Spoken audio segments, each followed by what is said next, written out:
Neymar está fora.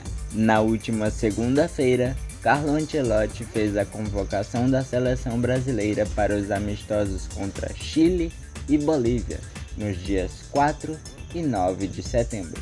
E para a surpresa de muitos, Neymar ficou fora da lista do técnico italiano.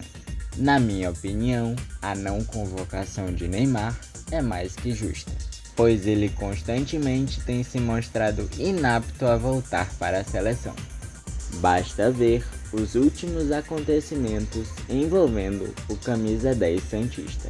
Para mim, a presença de Neymar na seleção, mesmo que muitos não acreditem, é sim nociva ao objetivo que Ancelotti tem de conquistar o Hexa verde e amarelo em 2026. Você concorda comigo, torcedor? Deixe a sua opinião nos comentários abaixo.